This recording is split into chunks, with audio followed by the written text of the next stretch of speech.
This little golden stone, it turned out small. It's one of those tiny but mighty guys, for sure. It's just got so much color through it.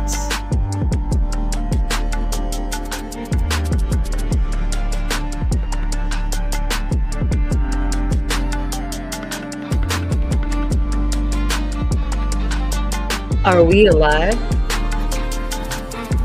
Are we all here? Are you here? Is it Friday? Is it time to rock? Are you ready to rock? I think I just cut out. Let me know if I'm 5 by 5 today. I would love to know. And it looks like we have some bunch of people in here already. Looking for a 5 by 5.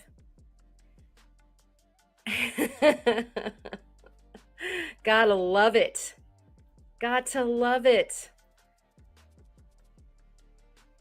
I still hear my music back there. All right. So good to see you guys. It's always so good to see you. And of course, I'm hearing my phone. I'm hearing all sorts of fun stuff. I'm hearing Rob Thomas out there, that opal guy as well. It's Friday already. I know, right? What are you kidding me? We got Allison here in the house. We've got Eric the cat. We've got Wisconsin Rock Stalker and Scott Argyle. Good to see you up in here. Patricia's Creations. Did I say that already? I'm off to a great start this morning. And greetings and salutations to you, Brian. And we've got Ma, yay!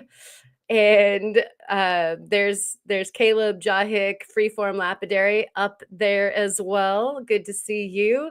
Awesome. We got a full house. Yes. And Mr. Chubby Hubby is here too. Good to see ya. Kid Curry. Oh my gosh, you had us in stitches. What was that during the live? You guys, we had some super cool work lives over the course of the week. We doubled down on Sunday night, and that was a really good time. It looks like Julie's here. Thank you guys for the 5 by 5s. I appreciate the support. I never know. I should probably have like a device over to the side that's actually monitoring what's really going on. But we're just not that advanced. I don't know. It might take some of the charm away from the whole situation. So we've got Reptile Z here. Good to see you. And waving to friends. Got Rocky Mountain Bear. Are we here? It can't be Friday already. No, no, no, nope. No, no. Hell no. Where did this week go? Help me find it. We all need some help with that. Manistee Rocks, good to see you too. Blind Squirrel Rocks is here. Does anybody know where the week went? We have definitely lost it, among other things. And it has been an exceptionally fun week, actually, with all y'all during the lives and hanging out. Julie and Brian dropped a fantastic video on Wednesday. Cheryl, it was super fun hanging out with you on your live stream. I know that Rufotris had a killer live stream. I had to lurk around with that because I've been just chock full of appointments and nuts and things. Todd Saunders is here. Good to see you. Thank you for joining us. And so too is Bob's Rocks. How are the kids? I would love to know. And we've already given up on it all, huh?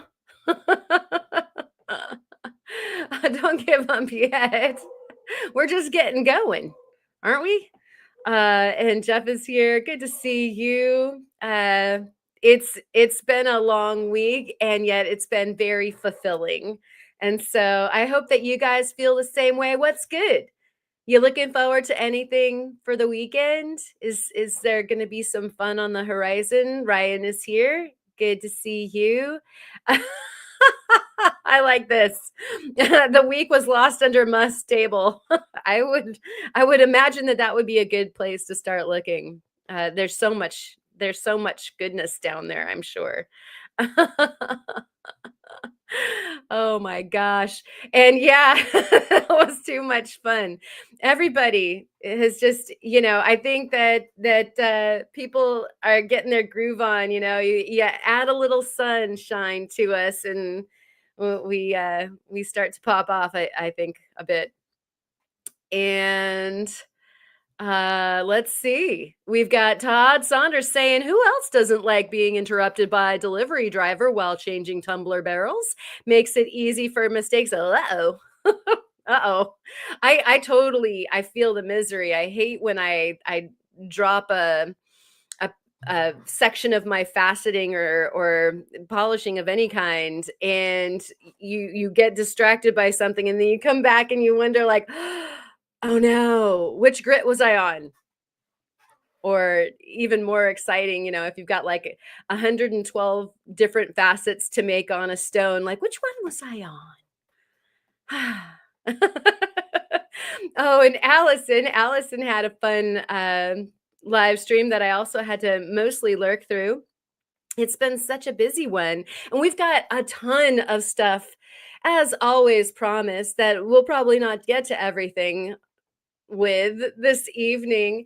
We've got some polished stones that we've been working on over on the members side of the challenge, and I really appreciate you members to the bottom of my heart. I dropped a video about polishing some Ethiopian opals out on the deck in the sunshine with the birds singing and the rainbows a screaming. It was good. So we've got some of that to look at this evening. We also have some fire opal, Oregon fire opal, a different kind of opal that I've been working on. We've got a new cut. She cut a different design. I mean, you guys are used to seeing my trillions and those beautiful rounds with the table that's cut in a triangle, those Arya Akivan designs. Well, I found a square by Arya, and so I went for it.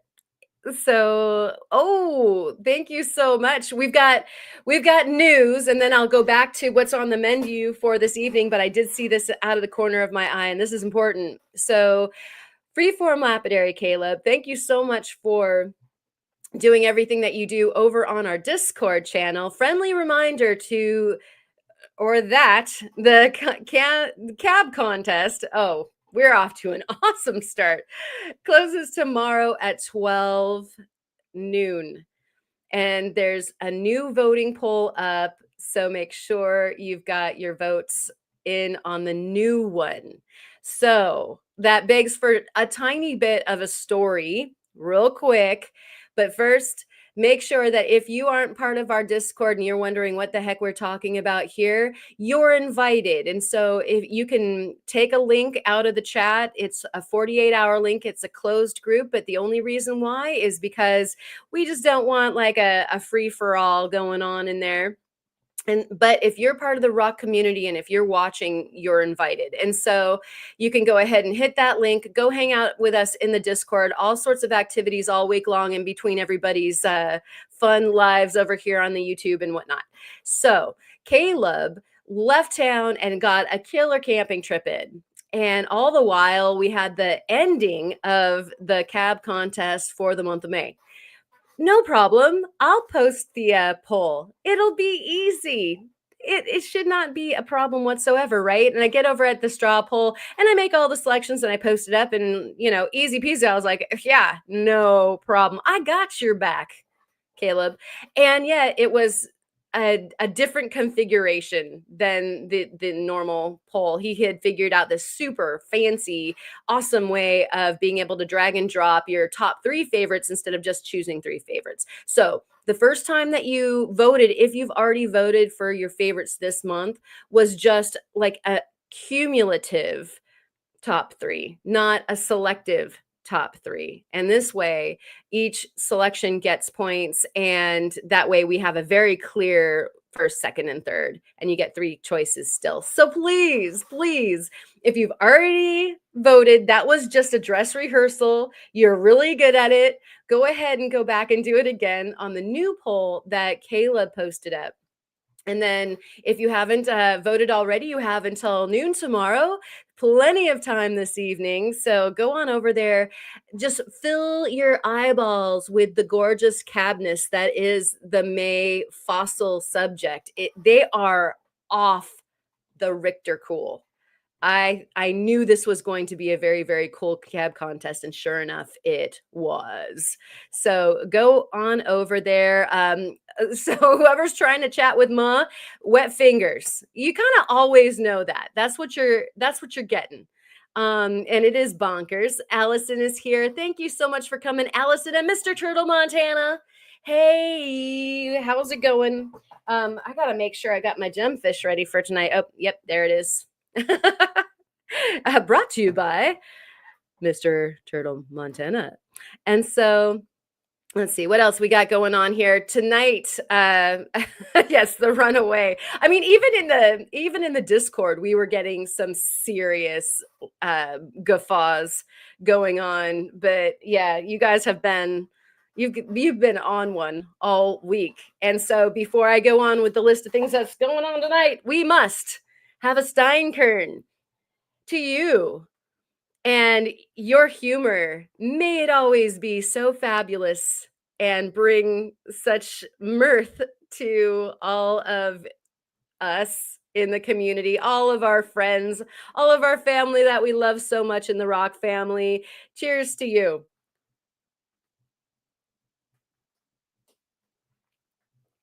Oh yeah, that's some good. We got some deep dark cherry in there. All right. And so Steinkerns. Ooh. Excuse me.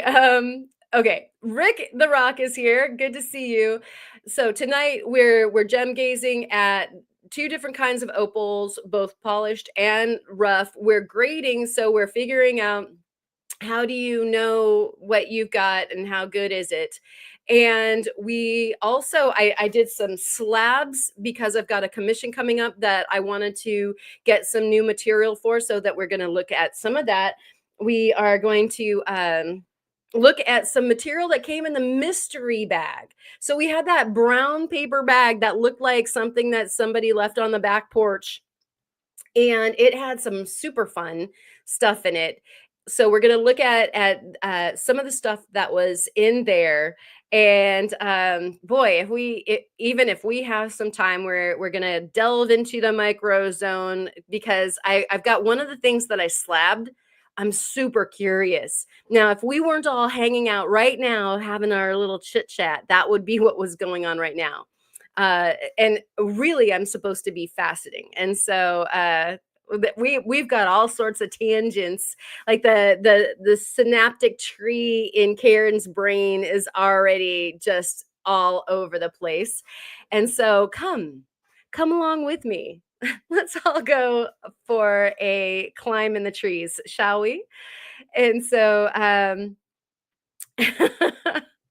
oh no, we've got the motor is pooping out now. I almost thought that was something else that we were talking about a little earlier during the live streams, and so I'm sorry that you've got the poopy motor. And actually, we're really happy that you can go ahead and just give us your undivided attention here in the chat. So how's that? Oh, thank you so much, Caleb. Let's put this up here. Thank you for all participating in the contest as well as voting. You guys keep the fun rolling. Much love. And Caleb, we thank you so much too. So let's get that bell ringing. I haven't got it hung on the pulley system, but you guys know it's frightfully loud. So here we go.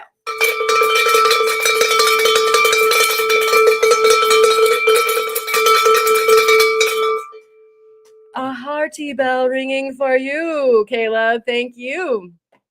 And actually, we have I think that there was a poll going on for our June subject for the regular challenge. So we have the cab challenge that's over on the Discord, and then we also have a makers challenge, which is a different subject, and it's a free for all. Like, it's open to anything that you want to make with agate or jasper or opal or turquoise or the phosphates or whatever it is that we decide to have be a subject.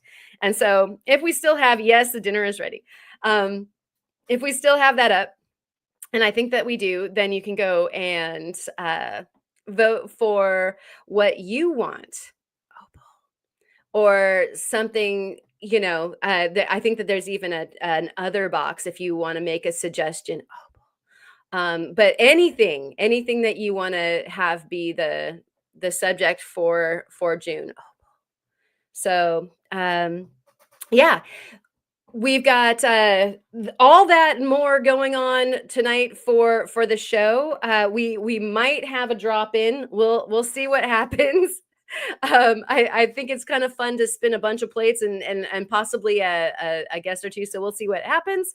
And oh, Eric, I'm sorry about that. I do. I apologize. Thank goodness the cat wasn't sleeping in your lap at that moment. Yeah, I get it.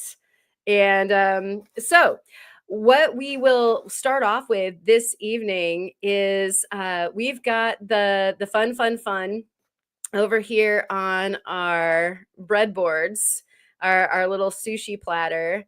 Let's do this. And this is my day on the regular. For whom doth the bell toll? It is for thee. But it's a good thing. We mean that in a good way. um and Brenda's here. You have a brick tick? I don't know. Um, what's the brick tick? Fill me in, and perhaps we do.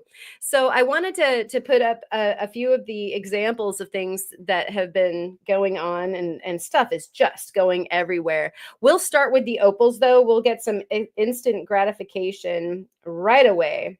And I have a question for you guys, and we'll see what our knowledge base is here in the chat.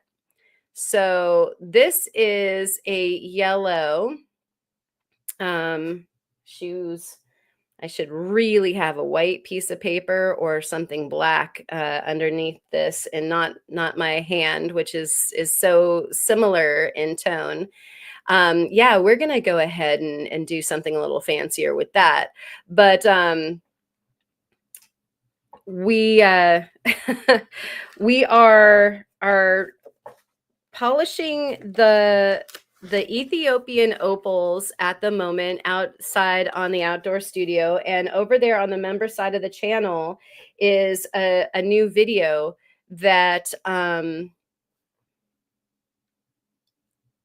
shows you some of the start to finish action, just action packed glory of opals. Now, this is obviously not a huge opal, and yet so many of the Wello opals do that to you. They start off big, they've got cracks, you've got all of this material that you can add to an inlay project.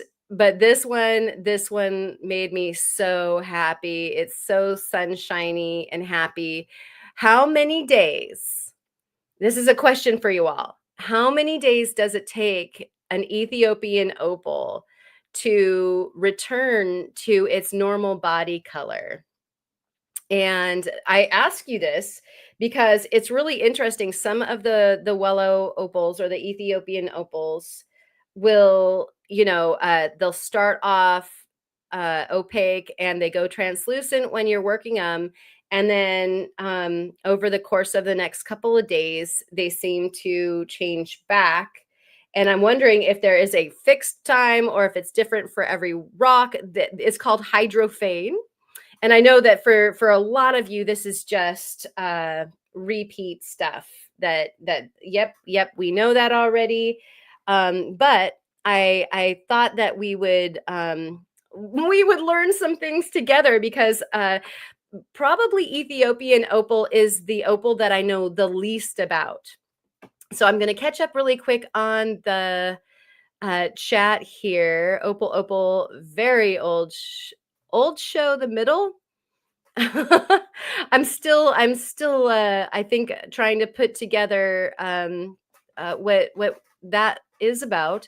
And hey yo to Rufotris, good to see you. And scrolling on down. Excellent. Looks like people are sending stuff each other's ways. That's awesome. This is a question I never knew to ask. Yeah, like we're getting an education in real time, right? And so great. Here we go. We've got an answer here. Bob's Rock says, it's been 3 to 5 days. And another question then for you, and I'll continue on down the line. So in the period of time when you quit working the opal and it is changing between is 3 to 5 days, have you ever noticed the opal to have crazed or cracked in that period of time? And ask the wise owl. A one, a two, three. Yeah. And it looks like folks are wondering about their invoices from over there at Chris's like crazy cool sale. There were so many cool things that he's working on invoices tonight.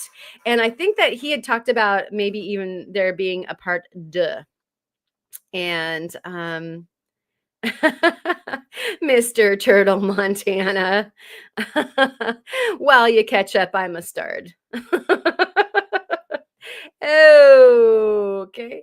And then Bob is saying only a couple of the opals have crazed after. And not an etho opal guy either. Okay, this is so interesting, you guys. So what's kind of cool is that we can share experience together and hopefully learn together, because I am like crashing face first through trying to understand the Ethiopian opals. Cheers to you really quick. I'm hydrating.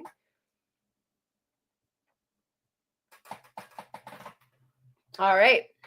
It looks like Caleb's got some pro tip for Ethiopian opals. Always go start to finish from rough to polish in one go to reduce the chances of crazing.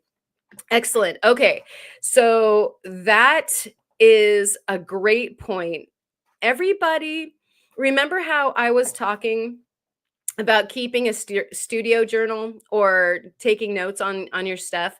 I did start. Actually, the pad that is holding the opal right now is the pad that will hold diagrams and drawings and scratched out notes during real time stuff. I figured out some stuff with the faceting that really needed to be remembered, and I've got so many different things that cruise through my head that I was like, okay, I got to write that down. And so I'm writing things down, y'all. If you're thinking about getting into cutting some opal, you might want to start some of these notes now. And again, this pro tip here is a good one. So I was told to, at the very least, to prepare to cut, you need to remove all of the sand. And so I was doing that. Now I have some rough guys that it was windy, you guys. Oh my gosh. I just came back from running around and getting my shoulder, collarbone, and whatnot looked at, and getting my physical therapy and all that. So you'll have to excuse my like. Looks like I just walked out of a tornado disposition. So again, we can cruise on over here, and we're going to have a look at this, again, we've got this guy. I am so in love with this little opal. It's gonna end up somewhere cool, but you guys know how I feel about yellow. And so what we also have though is we've got a few pieces that I just took the sand out of, and they like this one I want to make into a doublet. Now they look really frosty, but underneath there is color. They look frosty because they have been cut with a 240, I believe. I was using a just a little bullet burr. Um, and so, ooh, there goes one onto the floor. Um, I'll show you this guy, and then we'll go fetch the other one. But this is one of the ones that you got to see in the opening sequence, and it's actually so much brighter than it's showing right now on my camera. Come on, camera. Ah, you guys all know the absolute woe um when trying to show gems. You watch Kyle just go through it, and you can say like, trust me, this looks so much better, and it looks like the fidelity of my entire shot kind of went downhill for a second. But you can see the green rushing through there. There's that red is real, that's not from my sign. And so we're not getting a really detailed picture on how darn cool this is. I'm trying to figure out how to orient the light to my there's like some decent flash that you're seeing now.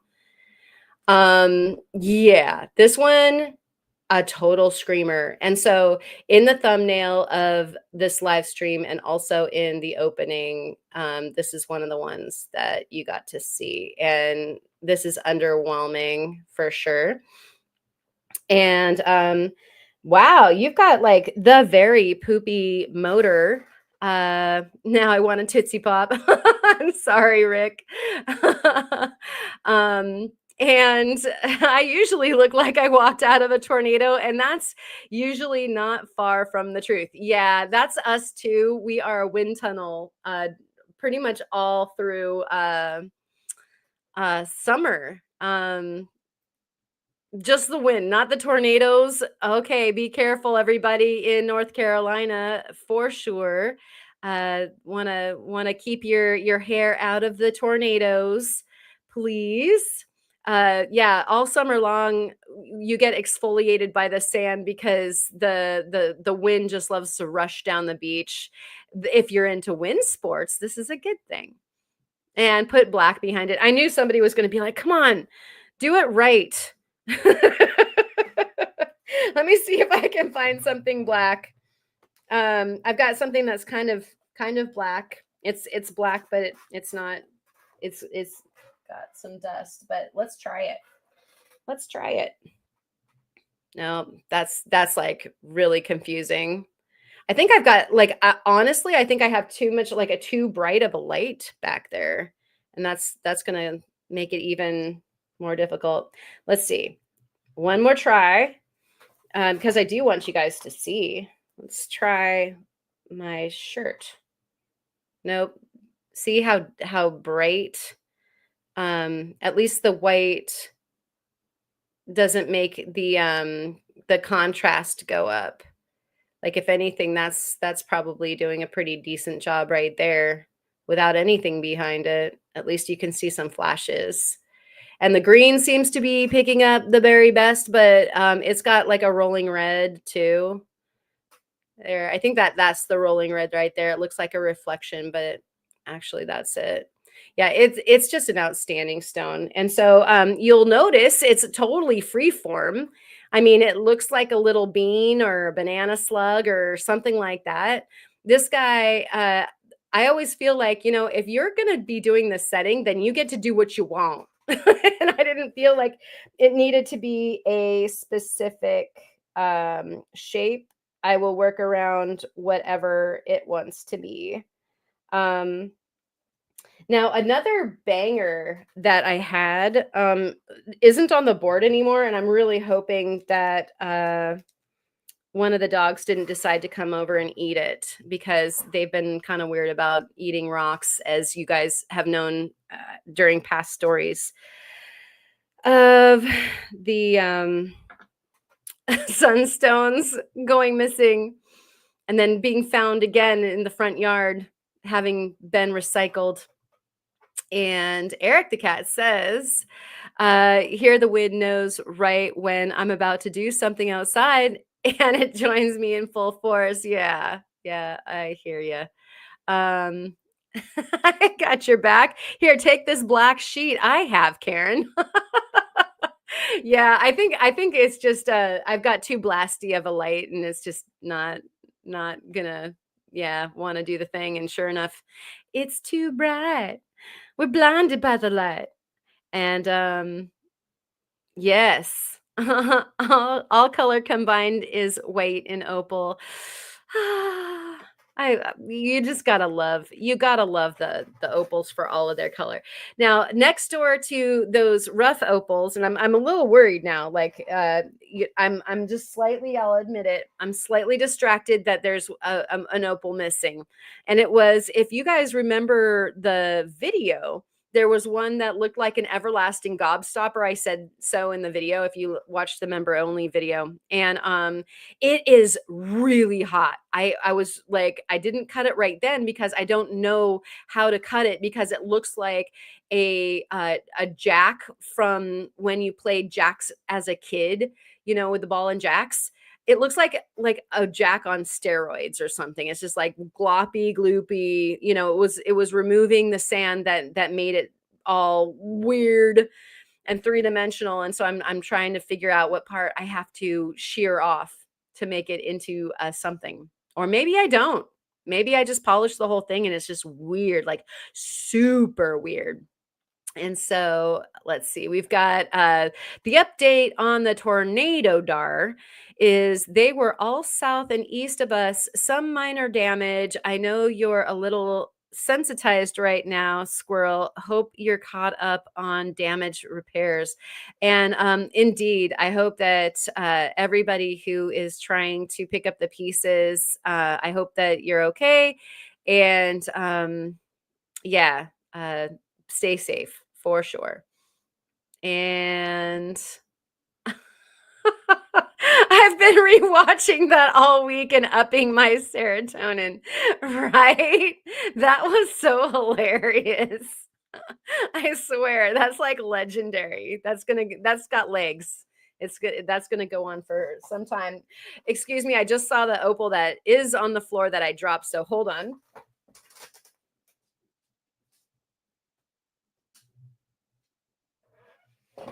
Okay. So at least that won't be bothering me. And we've got another one that is so weird. But it's mine to set. So I can make it as weird as I want, right? So here's this interesting shape that I am going to figure out what I want to do with. And it's got rolling reds and yellows and greens through it as well. And so what I figured I would do would be to nestle like a little gem. Oh, there, you can see some of it right there up at the top. And so I'm going to nestle a little cool gem in that curvature there and build, something kind of maybe like, contemporary abstract jewelry from that. I love things that challenge. And so challenge accepted, little opals. So that's what got done that session. And again, if you want to go see the making of that stuff, you can go check it out on the member side of the channel. And we like weird, don't we? Heck yeah. I mean, it's always so, it pushes you out of a comfort zone, both by, making you create something that is totally different, but also, if you can create an aesthetic around it, then you're also pushing everybody who gets to see it, or the person that decides like, oh my gosh, that so speaks to me. I got to rock that rock. That's going to be mine. And so we'll find a way to set it in such a way that it gives full creative license to the opal. And we've got this from Resort Dog. I found plenty of opals in the washing machine over the decades. That would freak me out so bad.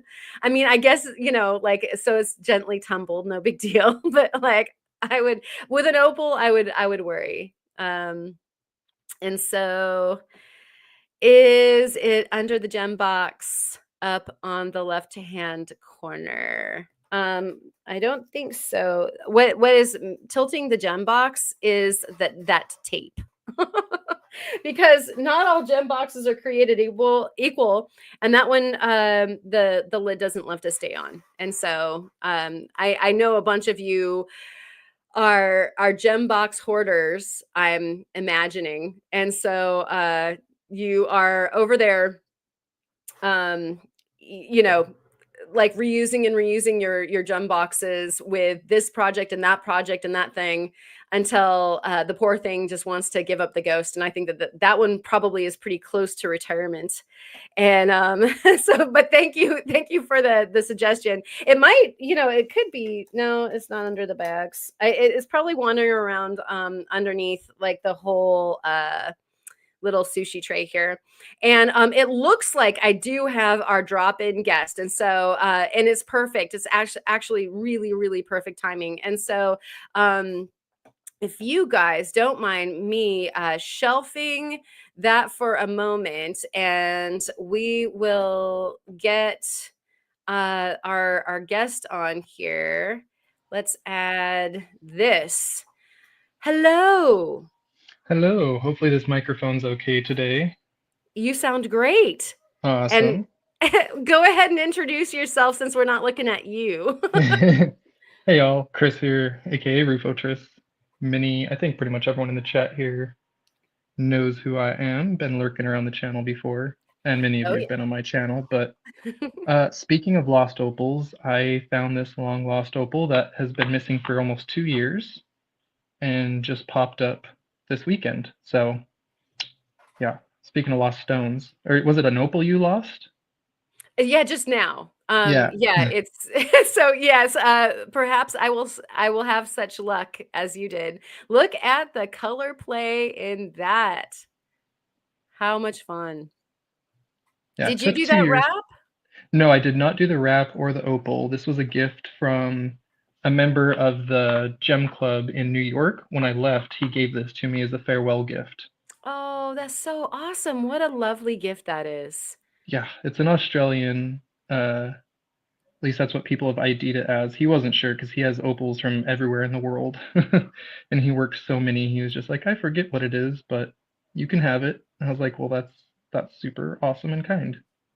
Oh, that is super awesome and kind. Yeah, Very, solid very opal. Yeah, that's not what I'm here for, and you know that. Right, right. I entrapped you. I asked Rufo to come on tonight because he's got something to talk about, and so I would love to go ahead and give you the floor, and you can fill our ears with this exciting news. Yeah, I'm gonna turn the camera off for half a second to flip it around and show the subject of the evening. And some people know I kind of put this off for a couple weeks due to attempting to handle school and work and life stuff and been riding the horses more and stuff. But um, I had announced previously a faceting challenge, and it's time to get that going. And we're gonna Woohoo! have, yeah, about 2 months to work on this. I'm given till about the end of July. I'm shipping out to everyone who has signed up this coming Monday. And there's still room if a couple additional people want to sign up. We've got lots, as you can see, a lot of little ones here, but I've also still got quite a few chunkers in here. And these are some nice faceting rough. And for those who don't know what these are the Lake County diamonds from California. So kind of equaled to Herkimer diamonds or Payson diamonds. Pakistan, all those different places have the really water clear quartz, and they're very ideal for faceting, especially. Let's turn this a little bit more towards this light. Come here, focus. Thank you. Yeah, you can just see how water clear and gemmy those are. And they have a very high refractive index compared to typical quartz. There's just something about the Lake County diamonds that they have a really brilliant shine, and they actually do test a little higher on the refractive index. So I have not tested that myself, but that's what I've heard from others. Fascinating. Yeah, Fascinating, right? actually. And Yeah. they even come in some slight colors, as you can see in there. There's some slightly lavender ones, like that one. It shows more in the shadow, especially that one. As soon as you get it in the shadow, that kind of lavender color appears. Ooh. That's awesome. Yeah, it's kind of interesting. It's very clear in the light, but then just the right shadow can kind of change color. So if somebody is faceting that, actually, you can bring that color out. Like, given you choose the correct depth and where to relate that particular color, you could actually juice that up if you wanted. Yeah, so anyway, if you facet and you are interested and you're within the US or possibly Canada, it's a little expensive to ship overseas, but if you're interested in receiving a few little pieces to try the faceting challenge, I am giving all the way till the end of July for projects to be done. And then each person can make a video, but we'll also do a group video where I reveal all the facets. And I took a little time deciding what I wanted to do, and it's all for fun. There's no prize. All the participants are just getting to keep their stones and their rough to work with and keep whatever piece they facet. I'm not asking for anything back. All I want is for people to have fun with it, and it's a for fun voting, event. There will be a winner, but they might, if anything, just get some bonus faceting rough. Maybe I'll send some bonus rough to the winner because I do plan to go back out there and find some more very soon here. So I have a Yeah. question for you as far as your bucket load right there. Was that one trip right there? Yes. Yep. Oh my gosh. All of this was one day out with Nate. So when I went out with Quest for Details, that was everything I found in one single day. Wow. It And was so something like go ahead. 500 grams. Wow. Yeah. What would you say the average size is, like if somebody was thinking about going out there and doing some collecting, what would you say is the average stone? Oh no, I lost y'all. Am I back? Yep. There we go. Okay, am I back? Yeah, you're back. Oh, why Yeah, is we my we sound off? Hold barely on one sec. lost you. Yeah. How about now? Yeah, you're doing great. Just giving me a chance Oh, to get some dang more it, I can't sign hear you curtains guys. in. This is fantastic. Oh no. All right, everybody I talk think I at have to once so that he can refresh. hear. Okay, so Ma is saying that the diamonds are everywhere. And I think that there's two videos, one from Quest for Details and one from Roof Fortress that you can go and watch too. And so it looks like Roof Fortress is back. So let's go back to this. Can you hear us now? Yeah, sorry, I got a phone call and I might get another phone call here. So I'll be quick. Okay. Yeah, the average size is what you're seeing in this bin. I sorted out all the biggest ones, but just walking around on the ground, you're going to find tons of little ones and the occasional kind of chunker. And the earlier in the season you go, the bigger you're going to find before a lot of people get up there and pick through. But, Mo was actually up there recently and she picked out a couple big chunkers herself. So she got Nice. picking through some of the goodies. And you want to get up before the creek dries up because there's a good amount of water running through the creek to rinse off your finds, and you can find a lot in the flowing creek. But once that dries up and gets muddy, you're not going to find nearly as many with as much ease. Yeah. And so So, if you want to take part in this particular challenge, what is it that somebody needs to do? Like, if they're sitting right now watching this and just like their jaw needs to be scraped up off of the ground and they are raring to go, what's the next step? Yeah, so I do ask that you have an actual faceting machine. It doesn't matter your skill level, but I want to see some like actual uh, gauged, or I don't know what the proper word is, but proper facets that are measured and very precise is what we're kind of going for here. Um, and all you have to do is email me. You can contact me on the Discord. I'm in the podcast Discord. I also have my own Discord room, but you can email me at rooted.prospecting@gmail.com. That's also on my channel. If you go over to my YouTube channel, click the description there, you'll find my email in case you forget or don't write it down. Yeah, all you got to do is let me know that you're interested, and I'll be shipping these out starting Monday. If you sign up a little late, watch this next week or something, it's fine. There's still time to get in. As I said, this will run all the way through July, and all I ask is that people, are done with their videos or I guess it doesn't matter if your video is done by July, but have the facet done by the end of the month so that we can do a group video and maybe even a group live with it. Thank you. And Ma just put your email up there so that everybody can partake that wants to partake. I'm really excited about this. And thank you so much for putting this together. These community challenges are just a blast. Yeah, and it's all inspired by you guys and like what Caleb Jahik is doing, with the monthly challenges there. I was like, I want to throw something else out there. Let's do something unique. Kai had his cab challenge, which I'm actually participating in right now. I think it's the final day to vote. Might even be today or tomorrow. But Nomad Kai had his cabochon challenge up with the cheetah agate.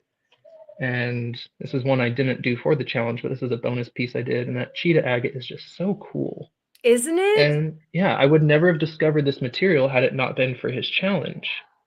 Well, thank you for bringing that up. There were so many good videos this past week that, I mean, I was overwhelmed. It was so much fun, and this was definitely one of them, watching you guys with your killer, awesome, entries to that Yeah. challenge. Yeah, very cool. So yeah. Well, thanks for having me on, Karen. I'm going to go call my wife back because she's just getting done riding the horses and trying to get a hold of me. Oh, gotcha. Okay, yeah, don't keep her hanging, and thanks again, and we will chat with you soon. Yeah, awesome. I will Alright, see you in the cheers. chat. Alright, Cheers. okay, bye. Alright, and so, there it is, you guys. Be part of that challenge if you're interested in doing some faceting. Those diamonds just look so cool. And as somebody who hadn't done a whole bunch of quartz and then just tried some, if you've I think last week during the Friday Night Live I was talking about this. uh, it's a lot of fun once you get it figured out, and there was a little bit of frustration, almost to the effect of wanting to throw the stone out the window, but got it figured out, and they're so rewarding. And so it would be super cool to see a bunch of folks being involved in that challenge of Caleb's, or rather of Chris's Ruvotra's Rooted Rockhounds. You can follow that link that Ma put up, and we don't have to worry about it. Allison, and welcome in. Uh, a rose is a rose, no matter what you call it. So we're not worried about it. And so Wisconsin's saying, so I need to buy a facet machine. Is that the deal? Yeah, apparently. I mean, join us. Join us. Join us. There's the facet machine. It has been cranking. You can see just everything. All the tables are loaded in the studio right now because it's been a flurry of activity, and the facet machine is getting some mad love, which is a great segue. We'll go back to checking out the opals, and we've got some actually to facet. But first, I'm going to make sure that we are all caught up before we get rolling. And it looks like Rock is saying any chance to get one of those as a specimen. So that's a great question. And I believe that he's still on board right now. He was just going to be, checking on scooping up the wife. And so I'm sure that he's hearing this right now. And if not, we'll go ahead and there we go. There we go. So ask and you shall receive. Excellent. And they're all for gifts. That's fantastic. I love this right here. That is so cool. Awesome. Sharing the wealth, sharing the incredible bounty. That is so sweet. Okay, so back. Let's get this bad boy back up here. And so these guys here, the reason why I had the bright light is because a lot of times I have a light that's not good enough for you guys to see what's going on. Theo was very, very helpful and did share one of his suppliers with me. I was trying to look for the exact right words to use there.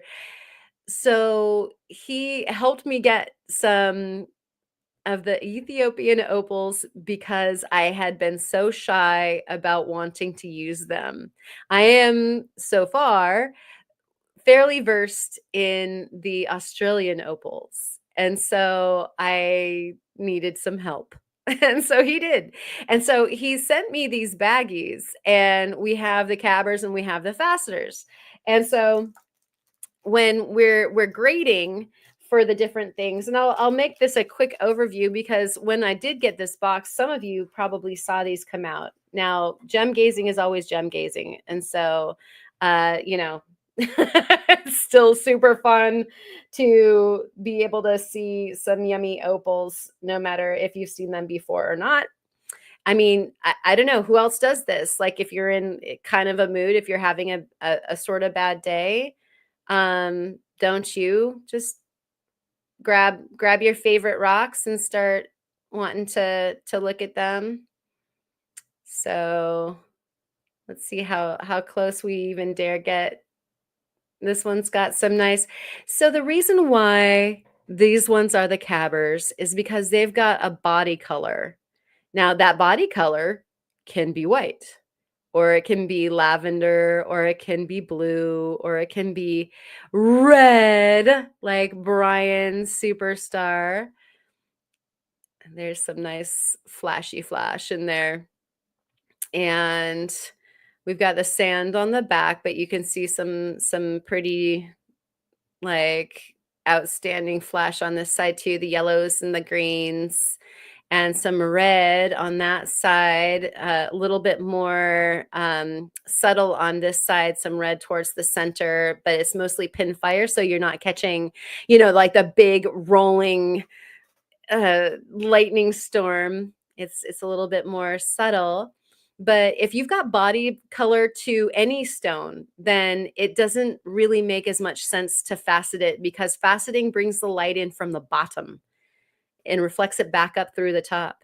And if there's nothing to reflect from the bottom, that pavilion, then there's no real reason to facet it. You can facet the top. You can do like a rose cut, and that can be very pretty.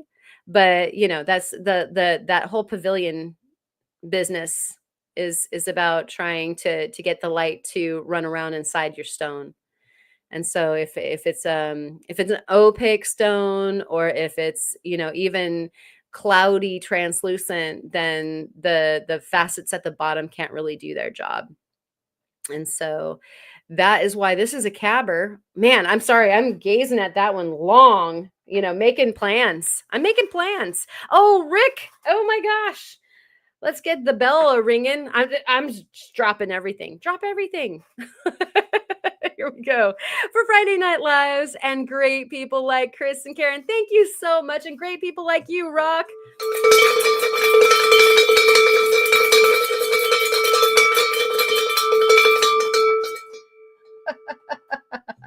New Bell Fund. I got plans. I got plans for it. Thank you so much, Rick. That I really, really appreciate that, and that keeps all of the fun stuff going here in the ozone, as you know. So here's another one that's got like a fair amount of flash, like more than fair amount of flash. This is like almost borderline obnoxious. Um, and let's see if we can't get you seeing some of this obnoxiousness. Let's see, without over lighting it. That light, unfortunately, we should have done a studio test before we went live tonight. That's too much light, guys. So, anyways, you can see some nice flash going through that. And another thing about these opals, like all of these ones are way chunkier than the ones that I got those nice gems that I have cut already. I usually start from the bottom and go to the top. And so I'll start on stones that aren't as precious to me to get some practice in. There, we're getting some fair amount of color there. Let's see if we can't get that a little closer. It's trying to shout at you guys. And so these ones, all of these are better quality than the ones that I had before. And the ones that I had before, some of them I purchased, some of them I got in some boxes from other people. And so they all definitely are wonderful and are serving their purpose to, climb stairs so that we can get to a place where we feel like we're comfortable cutting anything and it's all going to work out great. So this one is another cab.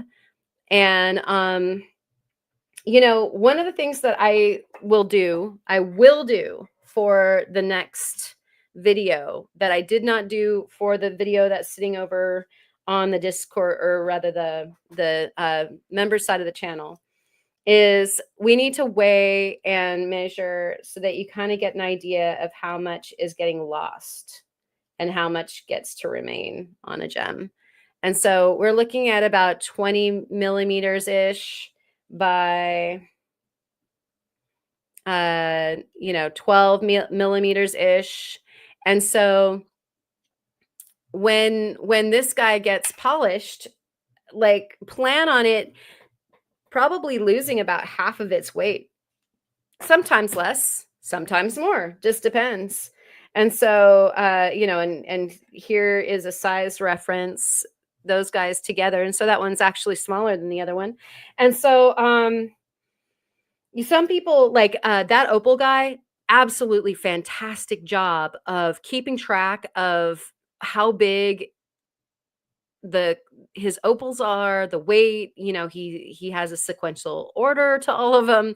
Really, really super diligent record keeping, so that you kind of know what you're meriting out of each stone. I'm not quite that note taking girl yet.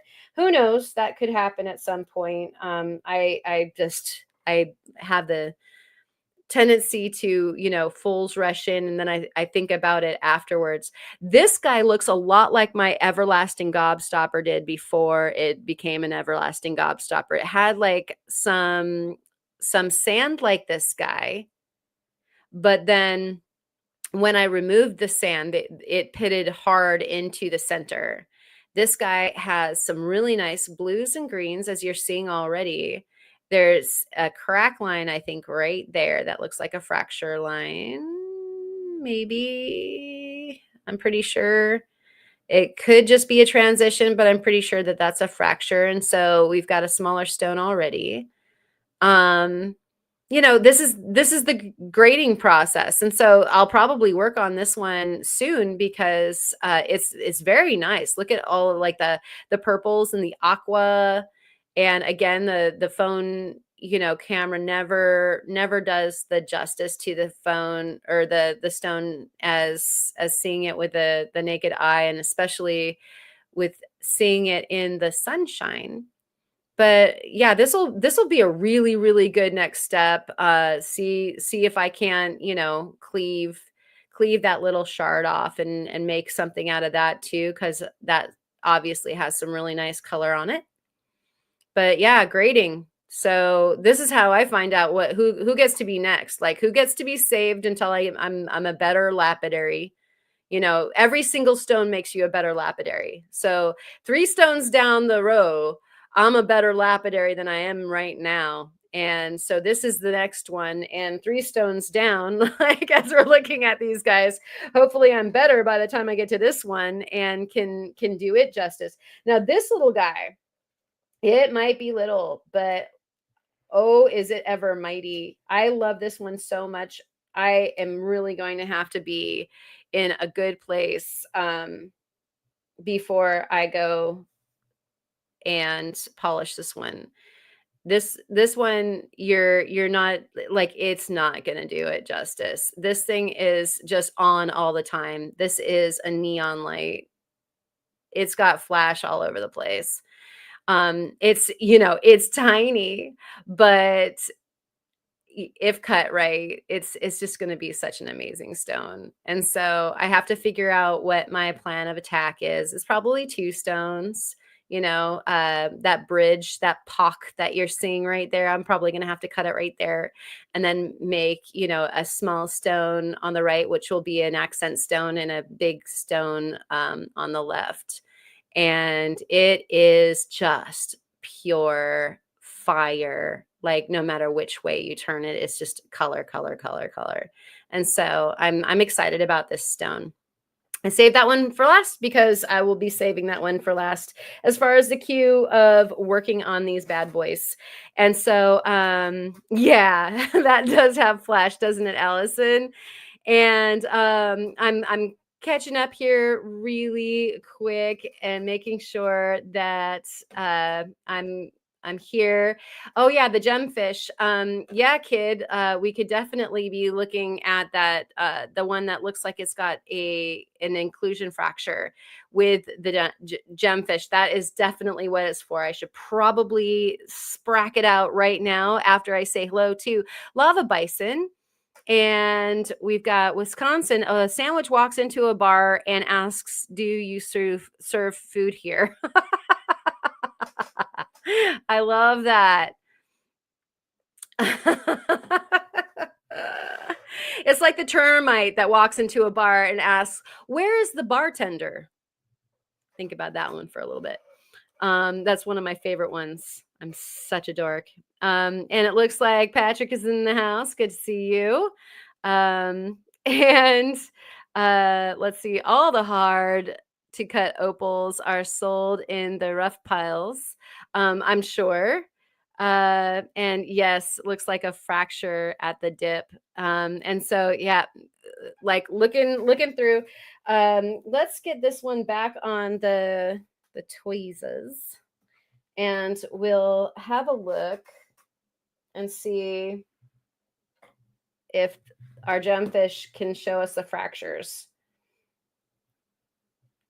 So let's see how I can translate this for you guys. You can see there's a line. There's like a box to this stone on the left-hand side. It looks like a almost a square feature. And as I'm moving that light around, you can see that line. And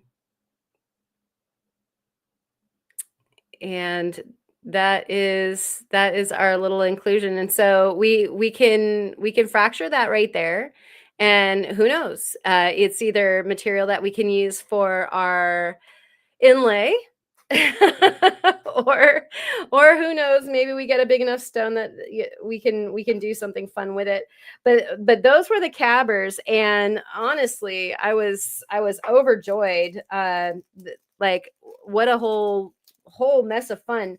One of the things that I'm thinking about doing, and y'all definitely can weigh in on this the smart of this or not. I've mostly worked my opals by hand, And what I mean by that is with like a rotary tool, and and that just makes it so that I can just be as conscious and careful as possible. It's especially nice if you're trying to sneak up on a color bar. You're just not going to rage right through it. Although, Justin at Black Opal Direct, he uses his wheels in his studio, and so I think that my wheels are probably broken in enough that I could probably do the opal on the cabber. And so, who would like to see me do one of those bigger ones on the cabber? Because that's probably what should happen. I'm just this is a general question. Or do you think it's more prudent to go about it the way that I've been doing it so far? And Flash, yeah, I got you. I got you there. Not going to sing the rest of it though. Don't have the range. And so we're on to the ones that are a good for faceting. And I wanted to put the other ones back in the bag so that I didn't cross mingle. I don't think I'm going to get confused, but then again, it's possible. And so actually we can use a little bit more light there. Okay. And so these guys, I haven't taken as close a look at, actually. I think the firstliest and onlyest time that I've really looked at these guys was with you before, when we first got the box. Hydrate, guys.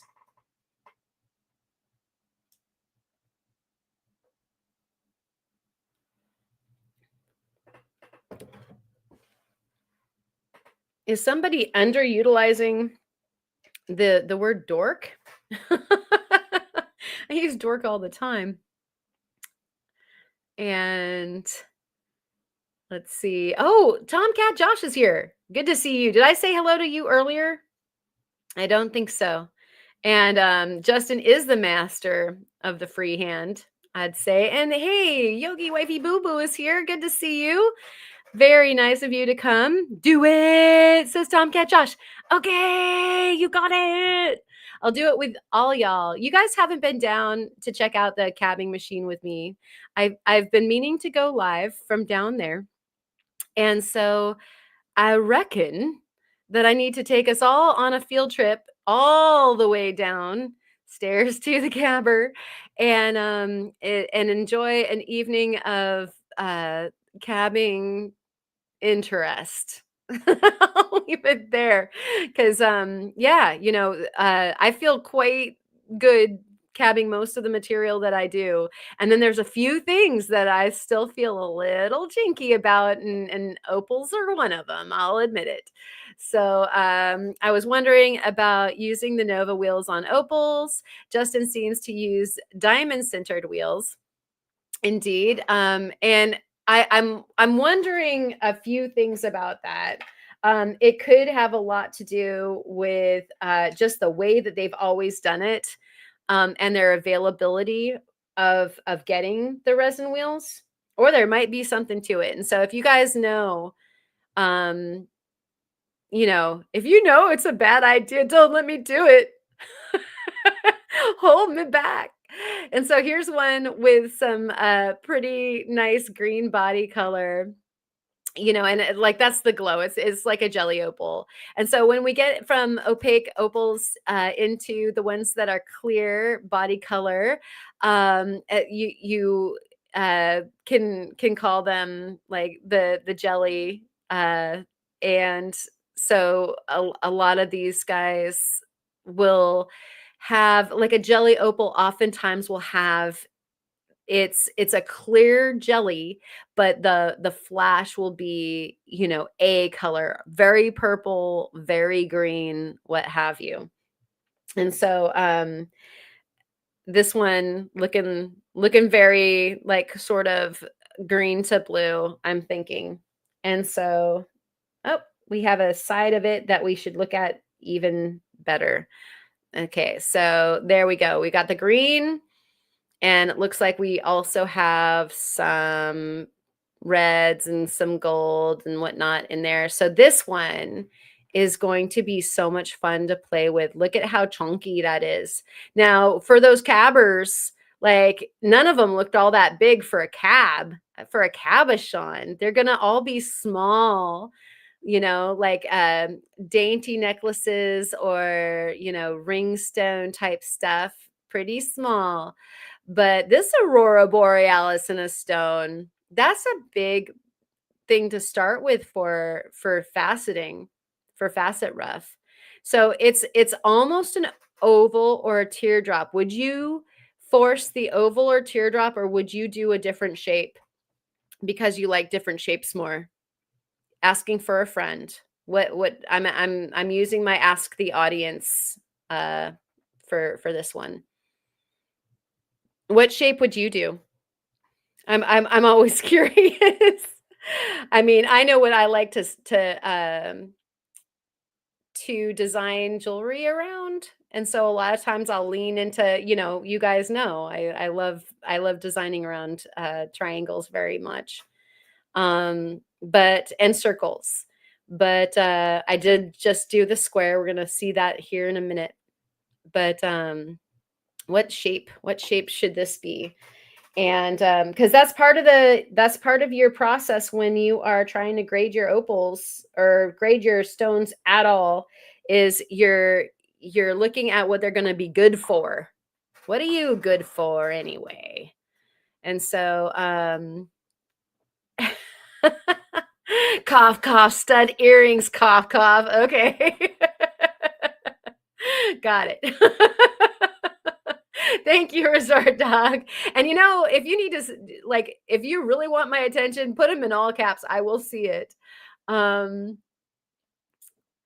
let's see what else we've got. Okay, we have Allison saying, "I used my flat lap. I don't see why you couldn't use your machine." I've done opals on my flat lap too, and it definitely works.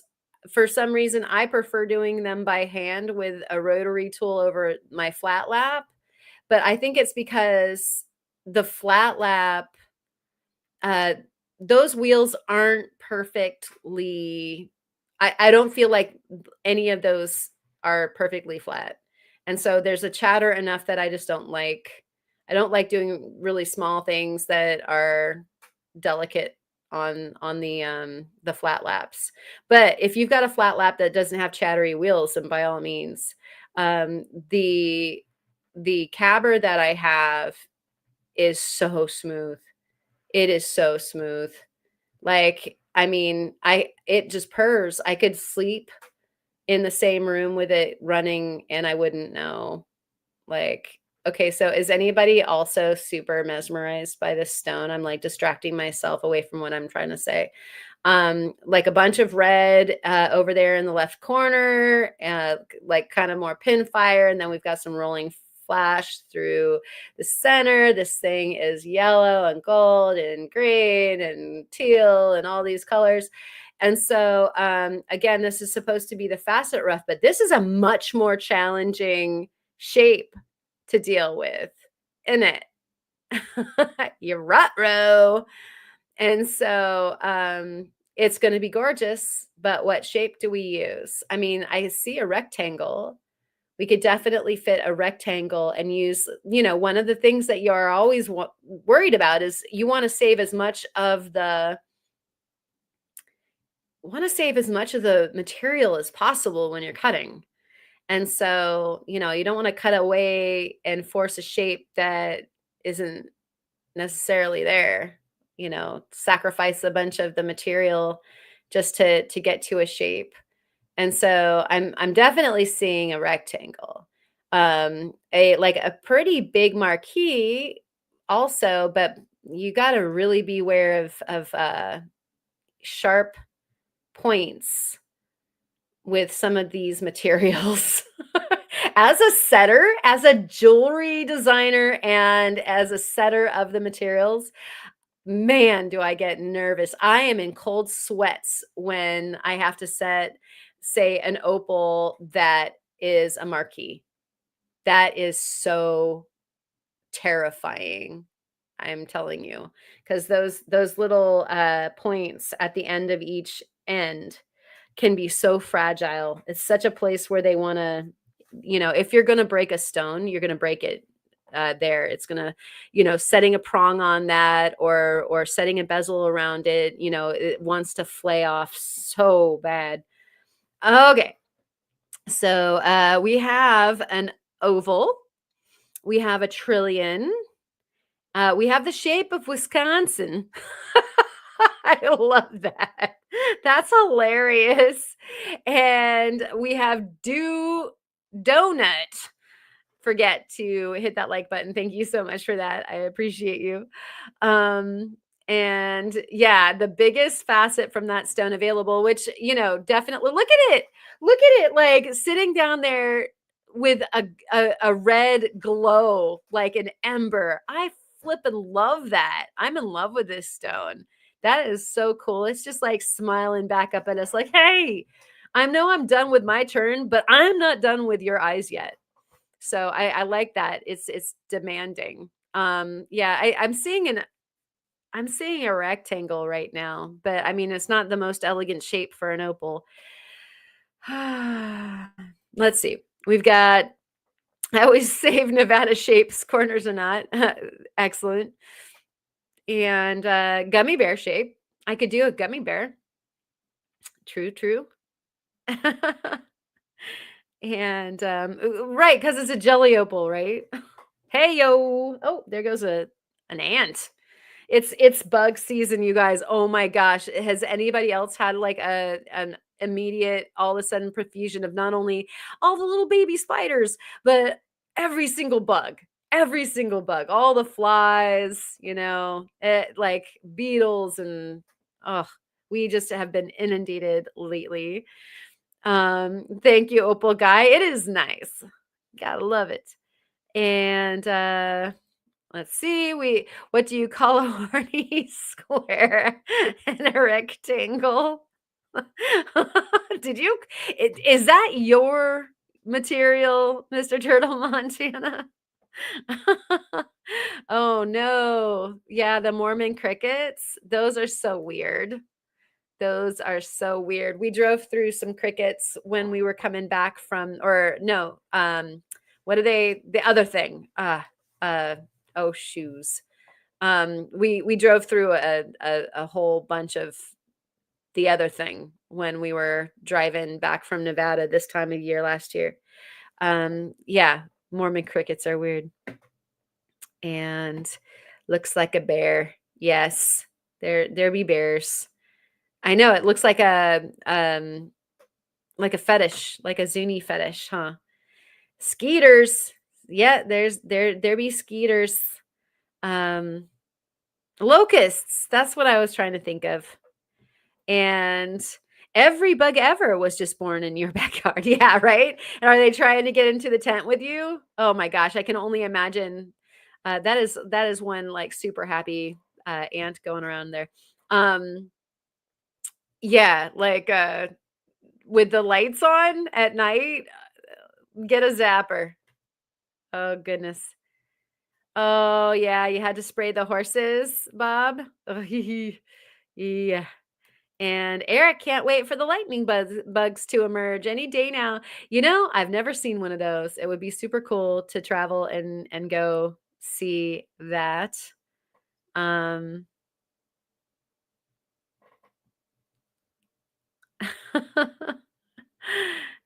And okay. I'm like, I just went right off the cliff with the comments. Everybody's talking about bannings and whatnot. So, anyways, let's go on, shall we? And so we have this little guy. And this little guy. See if we can get that into focus. Focus.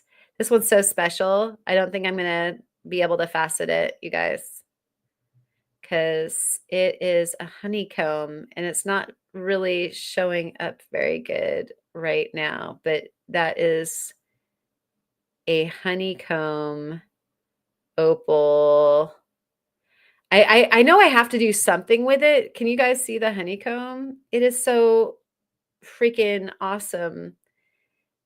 and it can do something, but like look at how odd, like really cool, broad flash.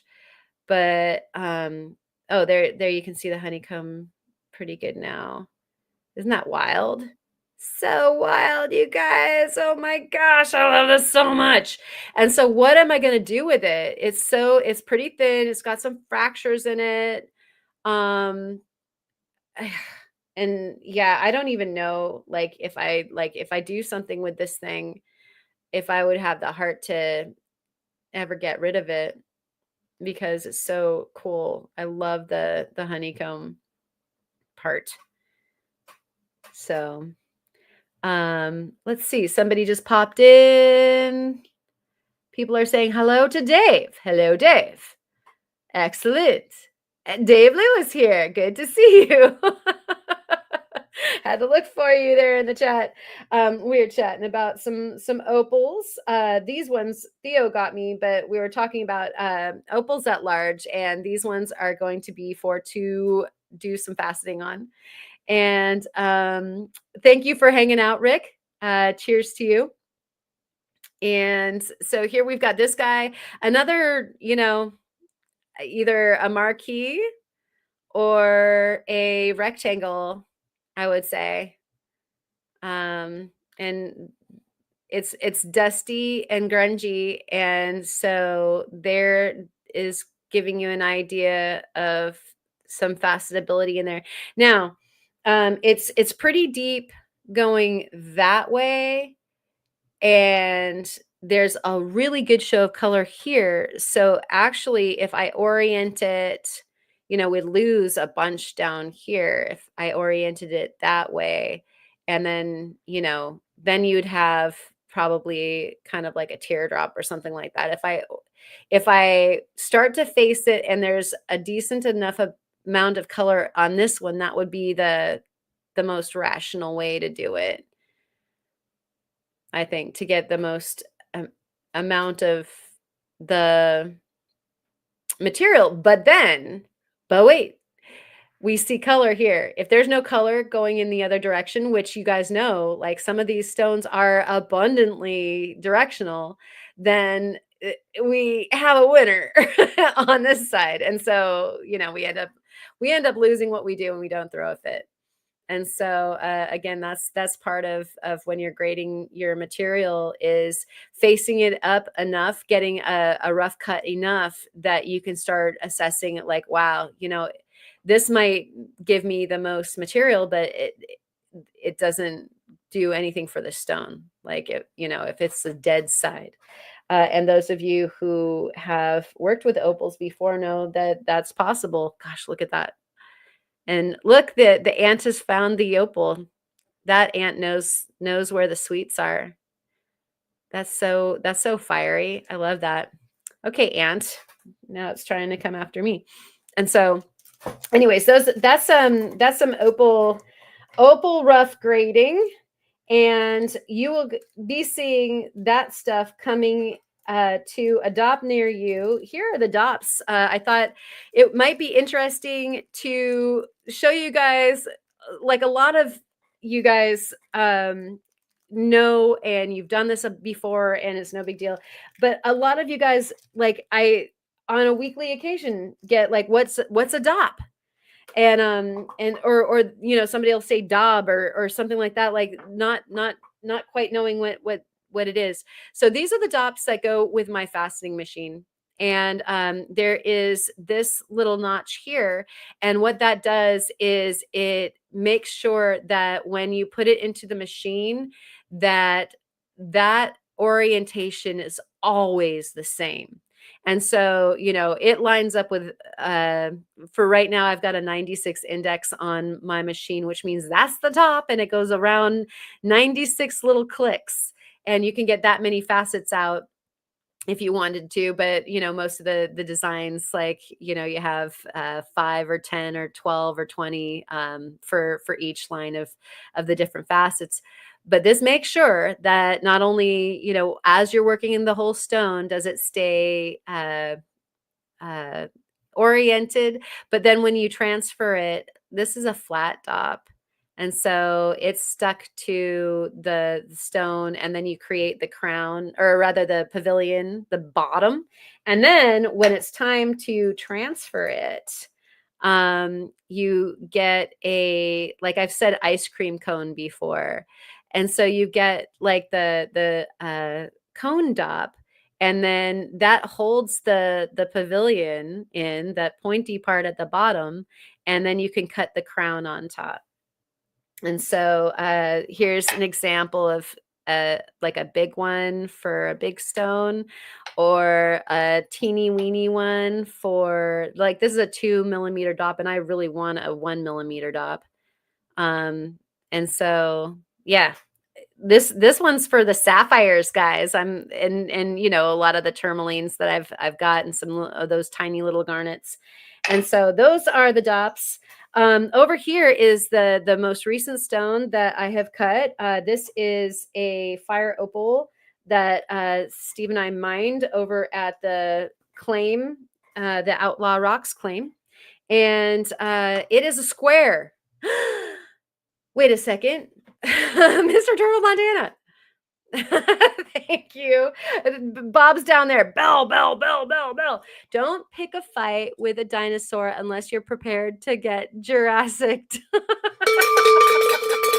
Jurassic. You get it.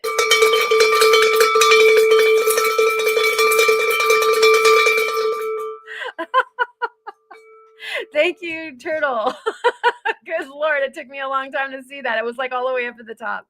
I really appreciate that. You guys know that puts the gas in the tank so that we can go out to places like Outlaw Rocks and do the mining ourselves. And so, you know, here's an example of some of the rough next door.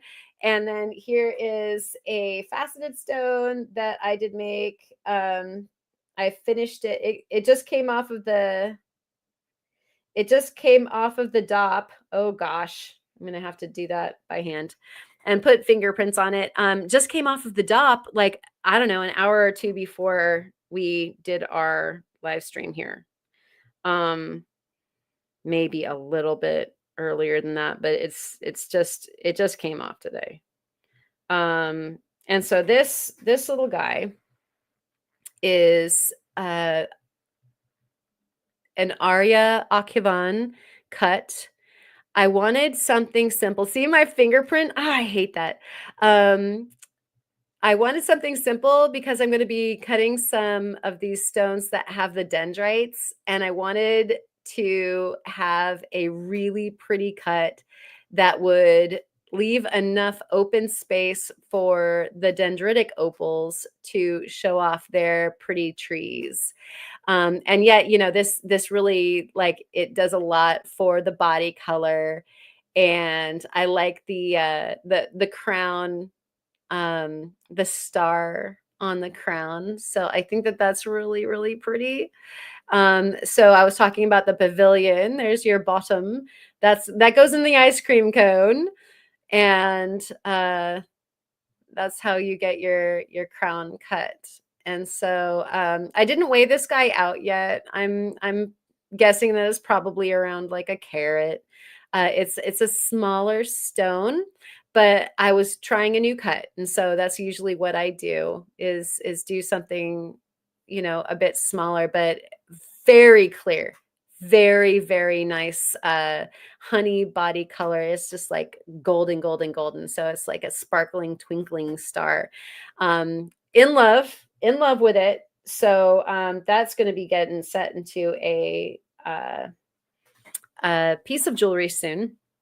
But you guys have been watching me grade the fire agate, and you know, well, what happens when you've got a piece of fire opal, rather, I'm sorry, like this is, you know, a little something something like that. And here is this one. I cannot wait. I cannot wait. Whoa, look at how clear that is. Let me pick it up with the, you know, when we're grading, this is going to be a small but mighty stone. Look at how clear that material is. That is like crystal clear. You talk about those diamonds that Rufo was showing us. No inclusions inside there.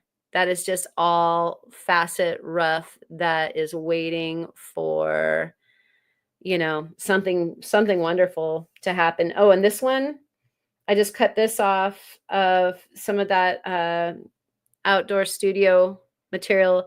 That one is a nice red. It's super dirty right now, but there's not that much inclusion in there. And so we're going to get like an insane stone from there too. It's all covered in dust from unveiling it, but like look at the body color on that. That's the really spendy stuff right there. If you've got fire opal that's red, you're on. You're on. Let me do something here. We got this.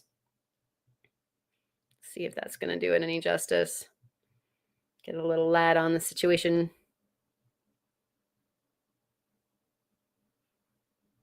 Yeah, that whole top part is clear.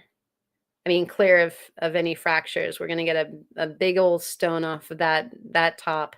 I'm so excited, you guys. It's so red. It's so red. Okay, so you guys get to see what happens with that also soon. We'll get that down. Eric the cat is going to sleep. Very nice. 96 is a multiple of a lot of numbers. Exactly, Ryan. And most of the stuff is, like a fill in the blank fold reflection or symmetry, like a four-fold symmetry or a six-fold symmetry type thing, two-fold, whatever. And yes, Karen had a tiny bug on her table. I couldn't decide for a second if it was on her table or on my laptop. Yeah, this little ant has been going to town for, the last, like, I don't know, 15 minutes, maybe longer. Yeah. And you said it. That little something something is beautiful. Absolutely. I'm so excited to this is why I'm like on a hardcore jag of cutting right now on the faceter. Uh I get started and I absolutely can't stop. Somebody has to peel me off of it at about 2 a.m. And first thing after coffee is I want to go jump onto it again. And so, taking you guys all along with me for sure on those adventures into Facet Land. Karen has a new pet indeed. And so, when we've got some nice rough like this beautiful during our work live, we were looking at some of this, and this was in the mystery bag. This is some amethyst that is going to be some really, really nice facet rough. You can see the color in there. It's fairly, there's some little fractures here and there, but really this is mostly clear. And so what I'm going to do is with the fire opal, with the regular opals, from Ethiopia, these guys, this amethyst over here, you take one, you find what the best meat for your value to put, like, where does the pavilion go? Is it coming down from there? Like, is this the top and is this the bottom? You find your orientation, and then you look at like the way that the lattice of the material grew and decide if you want to deal with those cleavage planes and then change it accordingly. This is really important when you are looking at the sunstones like feldspars. There, tourmaline, there are directions that you want to cut and directions that are going to give you a world of misery. And so you look at a few different things. If you've got a color changing stone, then you need to orient it on the correct axis. We'll talk about that in a little bit too. And so, it's not just a stone is a stone is a stone. Like, there's a flat part of the stone. Grind some tooth onto that. So, like on the 320 or the 600, and then dop it up. That might be a bad idea. If it cleaved there, it might want to keep on shedding from that angle. You might want to change the angle. And so these are all things that you think about before you can get your preform and your shape figured out and start putting these things onto the dops. Is how am I going to keep misery factor down to a minimum? And so there's that. I'm going to switch over to this that I cut earlier today. Let's see how smoothly I can do this. There we go.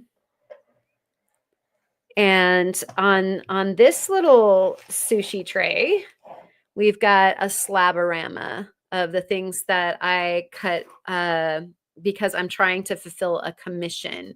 And let me, as you are like, see how many recognizable stones or materials you can figure out while looking at this. And I'm going to catch up on the comments really quick. Just one more rock is here, Fred. Good to see you. Steinkerns, everybody make sure that you're keeping hydrated.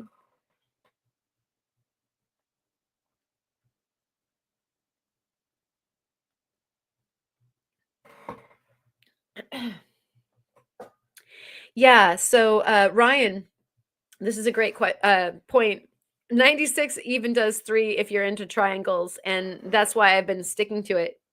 It does all the shapes I want right now. I do have, I think, 3 other index wheels. And so I can do some other numbers, but I'm really, really into the 96. And there are so many designs written for 96. It's almost like why change? There's only a few that I found that I'm gonna have to change for.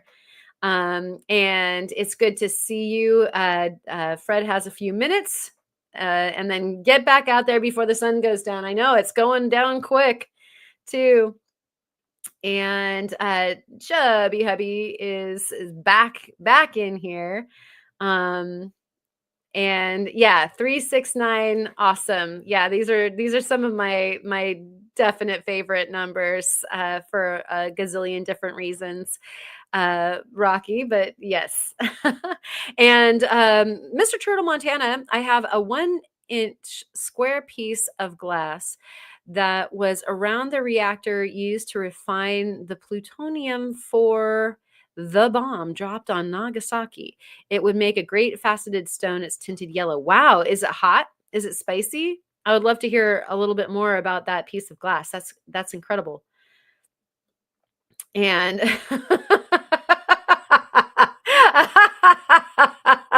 Kid Curry.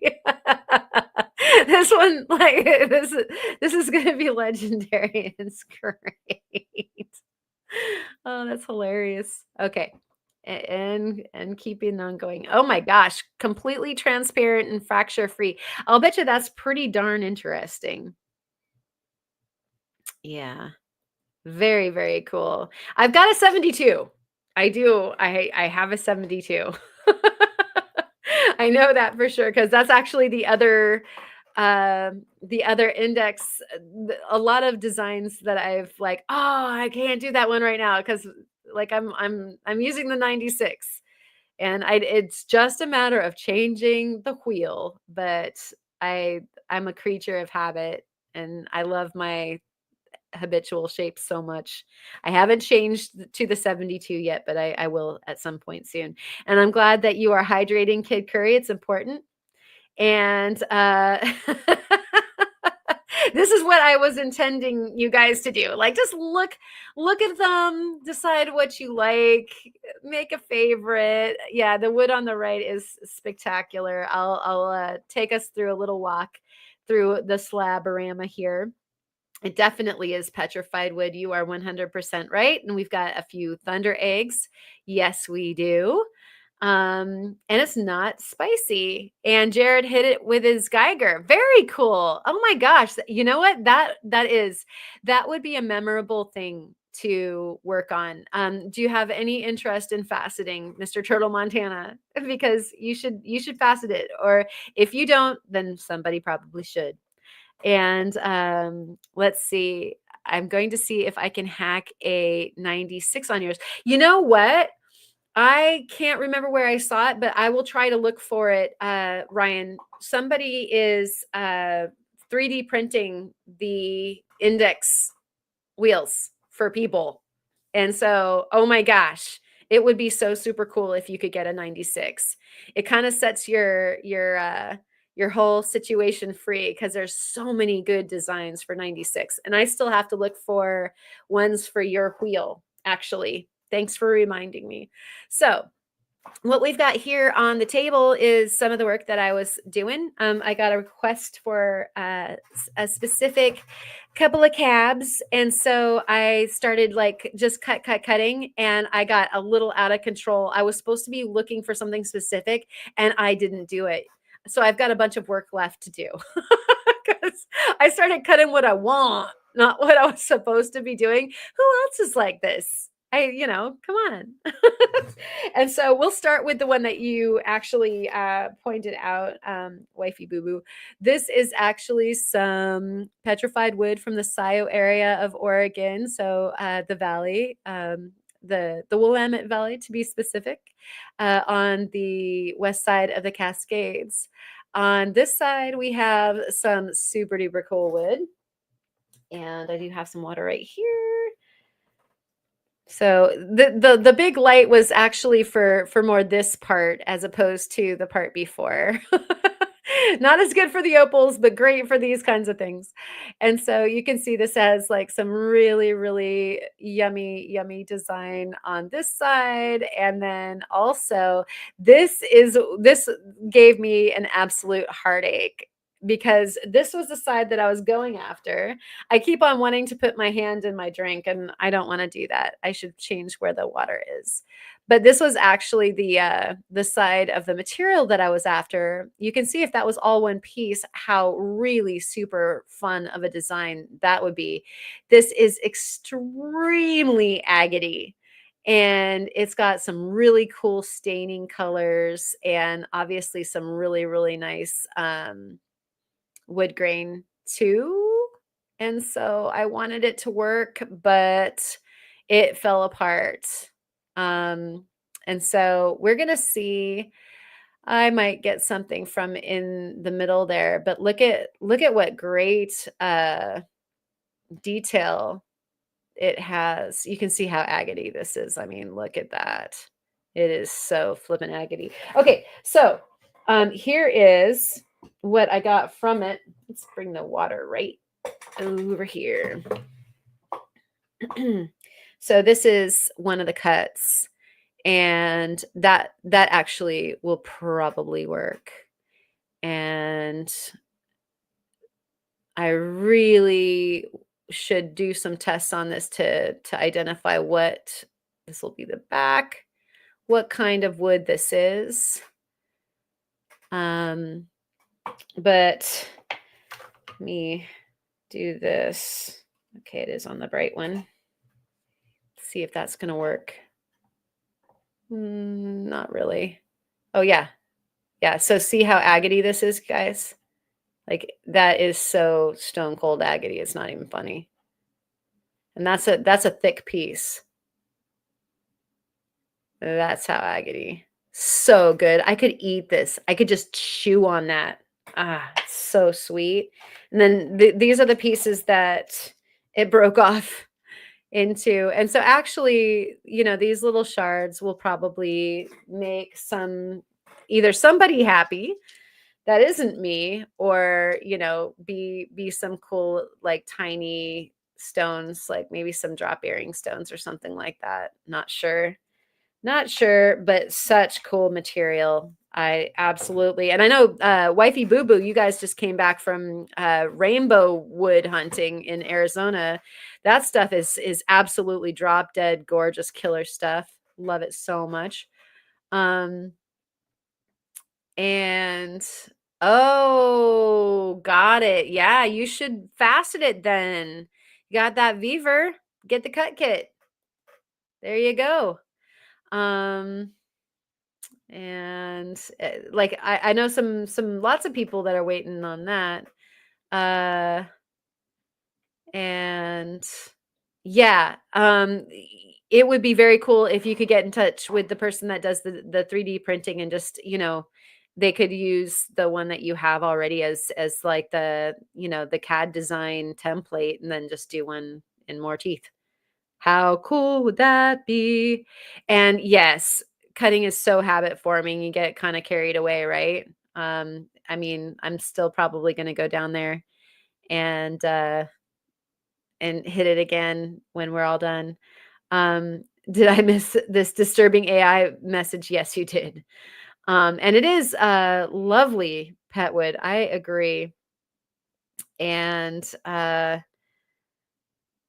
oh, sticks. Okay, I guess those go into Muzz package, ever growing package. And you gotta floss. You gotta floss and brush. Floss and brush. Articulate. I can do it. Beer 30 Steinkern, right? Oy vey. I've seen this Resort Dog. I'm interested in getting that, and I actually want their table. They have a furnace, a table furnace for heating up the metal to do casting.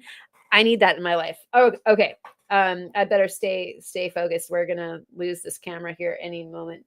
And so this here is mahogany obsidian, and I wanted to point out that this mahogany obsidian has gold sheen in it, and the gold sheen is like kind of like the green velvet obsidian. It does the same thing. And I wanted to cut some pieces where it was always on. I mean, it's kind of hard to get the sparkles, except for the fact that I did find the orientation for always on. And so here, like, you can see the gold sparkles. That is the gold sheen. And so as you move it around, it's chatoyant, like, tiger's eye or char white or what have you. So that was one thing that I did that I wasn't supposed to be working on, but I walked past my pile of mahogany. Somebody had asked me about this sometime in the last couple of weeks, and I was like, yeah. I'll cut some and I'll show you what I mean, because a lot of this mahogany does have this chatoyant gold sheen in it, and it goes like unnoticed sometimes. And so you just have to cut it on the right plane, and you get like all of those little gold threads in there, being freaking awesome. All right. I cut some gem field because I couldn't keep my hands off of the gem field. And so here is a piece that is an amalgam between the chalcedony and the opalite. It couldn't decide which it wanted to be. This is like so fine grain and like opaly chalcedony or very hard opalite. I'm not sure which, but look at the freaking coolness in there. This is going to be so much fun to play with. It's just a tiny one. But yeah, so there's going to be a couple of slablets out of this one. I just freaked out. This is some of the purple stuff that my friend just brought back to me, and that is just like flaming. Love it. Okay, moving on over to this is a thunder egg core. I got several cuts out of that, and this also might help me with my commission. The person wanted some brown stripes, and so we got some brown stripes there. And that was why I was doing the petrified wood too. I'm sorry, I'm like not looking at the comments right now because I'm trying to hurry because my phone's gonna die. But anyways, we've got some super cool fortification lines. But this was a blue bed thunder egg that I think it's Pride Day. I'm sorry, my bad. This looks way more like Pride Day. And so I cut this, and it's got the moss, and it's got like all the like super cool tubies and all that kind of stuff. And I'll just use it as like thunder egg core. So I'll polish stuff from there. That's like the backs. This was not a full thunder egg, although I did get one cut out of it, although it got angry right there. You can see that also pitted, but this is so cool. I love that right there. No problemo. I will definitely be doing some nice polishing out of there, although of course that's not what I was supposed to be doing. And then neither was this. There's this outrageous piece of gem field that is just multicolor spasm, like total all over the place. Like I couldn't decide what minerals were gonna have a valence doing what. And so spumoni. And so here are a couple of the pieces from that. Sorry about the speediness. I could have been doing this all night, just like the ant, right? And so we've got some really neat, fun. I mean, it's like a carnival. It like there's such like sweet little circus colors. I don't know. Like this material just blows my mind so much. And look at the weird designs and stuff. I love this. I can't wait to do some more with this. And so anyways, there's the cuts. That was the fast version of that. Let me catch up. Like now the phone can die unless you guys need to see some more. And yeah, that gem field though, right? Who's Jim Field? Yeah, good stuff. The blade goes in. I love this chubby hubby. Blade goes in, beauty comes out. Yeah, absolutely. I was so all over the place. I was super like randomly pulling rocks out of piles, like, I don't know, how about you? And there's like a whole pile, like, I'm sure all of your saws have that like dedicated pile next to them, kind of like books next to your bedstand. Like, you're next, but they get relegated. Oh my gosh. Yeah, definitely over hard. And angry bird winking. Oh, the gem fields is so buttery, right, Sonia? Oh my gosh. I mean, some of it varies so much. The quality from gem fields is really all over the place. There is some stuff that's straight up rotten, kind of like rotten rhyolite. In fact, a lot of it is rhyolite. And then it like leans into this chalcedony, and the chalcedony can be hard. It feels like hard as some of that flint, and then it starts leaning over to the opalite, and that's when it gets super buttery. It is such a pleasure to work that stuff. It's insane. Plug in the phone. We want more. Yeah. Well, we're almost on 2 hours. And so here's the deal, guys. We have a ton of work to do, and I would love to take you along with me. This weekend, I'm not entirely sure how many things with y'all I get to do. But next week, I am looking at, like, I might do a live every day next week. Who knows? I've got a lot of work to do, and I want to bring y'all along. And I've been trying to wrap my head around like taking you guys downstairs, setting up something so that we can all hang out at the cab machine. Want to take you out on the deck and do some of the outdoor studio with you guys. And then work parties like what we did. Yep, there it goes. It's going. It's toast. It's done. Stick a fork in my phone. And so sorry about that. Sorry about that, Ryan. And so I want to hang out with you guys a bunch next week. Might be able to do some of that this weekend, although I've got like a very, very full dance card this weekend. And so work parties so that we can all get together and do a maker's bunch, maybe several of them. And then also some live streams where we're just doing some cabbing, doing some trimming or forms for what needs to happen with the oh wow, Oh, it's frozen. I get it. I was trying to figure out what was up with that. So we're gonna have a lot to do next week. Over the weekend, it looks like not only is Kyle going live, but so sales with him in on Saturday and on Sunday. But it looks like Amy is going live on Saturday night too, and so that should be a good time. Of course, we always have a drop from Theo, so I'm sure he's going to treat us to something super fun on Saturday morning. And then we always have AZRE, the Arizona Rockhound Expeditions folks, on our Sundays. I hope that Jeff has something for us. I hope that Rufotris has more for us. I hope that Cheryl has more for us. Those live streams are great. Allison, all y'all. And so over on the Discord, make sure to post up that you're doing something. Post up links here if you've got something that is going to happen right now. You're welcome to post up a link and let us all know about that right now. And oh my gosh, monsoons already?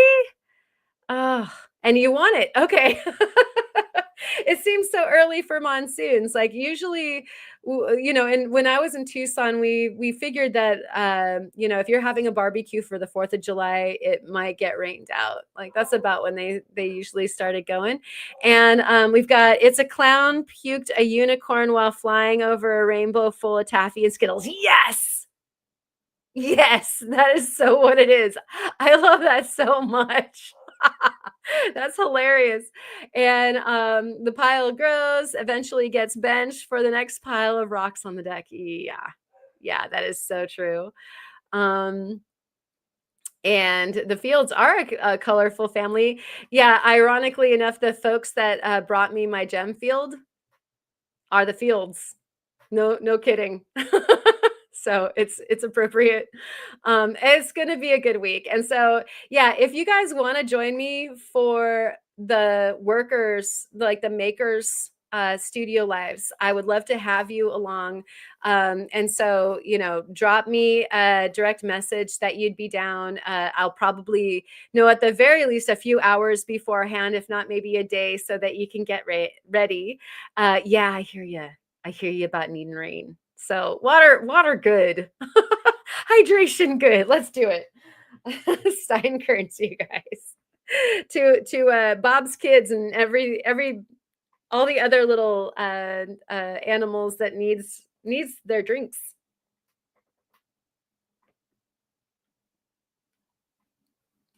And Kirk is in the house.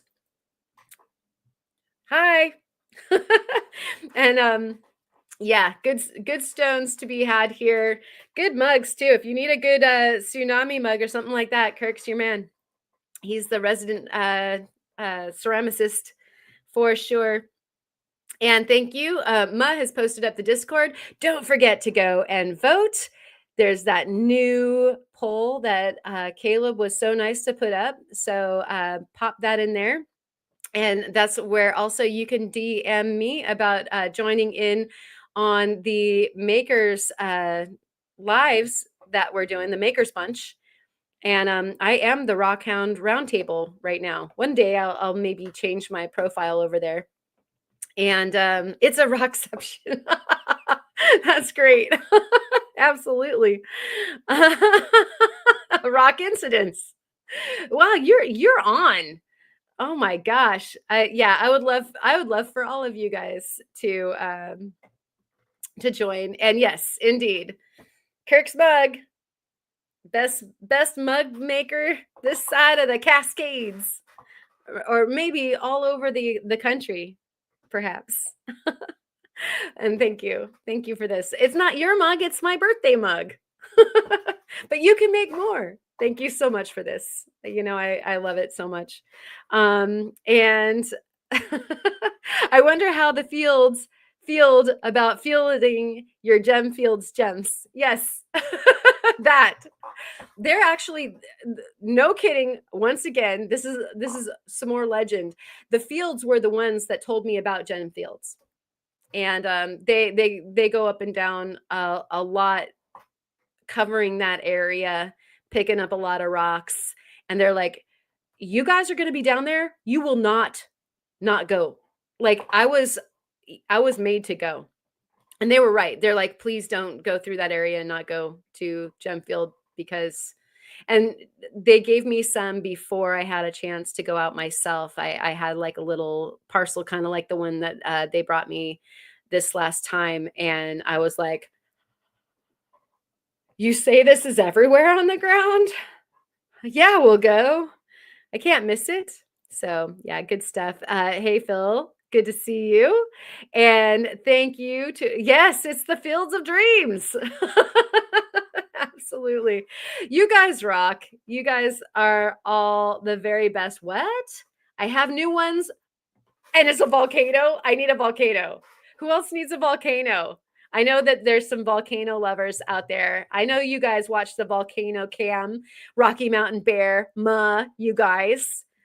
We need volcano mugs. Oh my gosh. Well, and hotspot, it's so relevant. So okay, we're gonna drum up some business for Kirk here, and it looks like AZRE, the Julie and Brian need some volcano mugs too. Volcanoes are good. All right, Kirk, you have your mission if you do so desire. We all need some volcano mugs, and so. Cheers to you and yours. Have a wonderful rock-filled weekend. You know that you are loved. Thank you so much for hanging out this evening. I'll see you around the way, and we'll all be hanging out, working or checking out the rocks or shopping together. But I especially love that you guys were hanging out here this evening and making it special. I'm going to pop up the credits, and you're probably in there. Hey, Linda B, swooping in. And hi, Mom. I bet you're out there too. You're just probably busy having some Reese's peanut butter cups and hanging out, playing with your rocks too. You guys all rock. I really appreciate you. We'll see you on the flip side. Cheers and Steinkerns. Alive, everybody.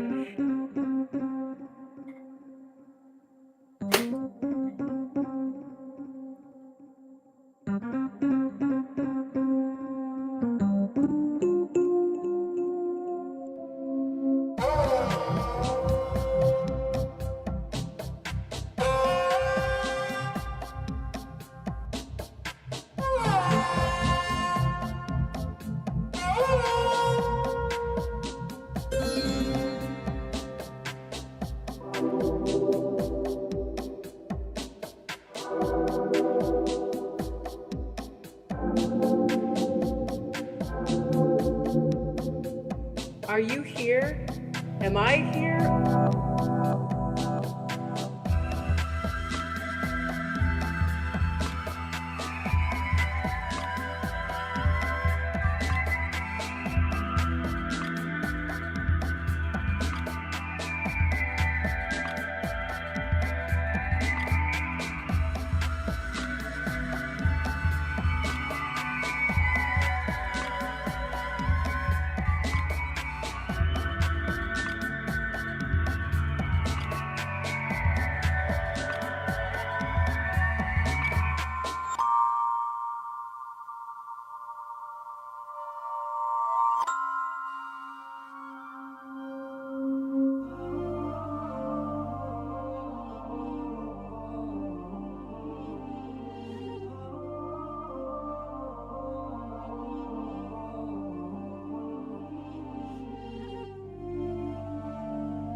And we can't hear me. Let's start over again.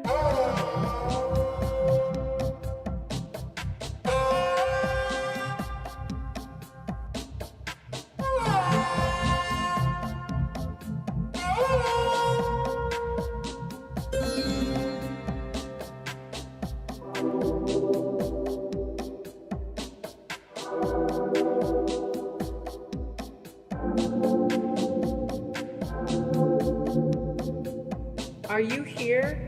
Am I here?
man, we can't hear me.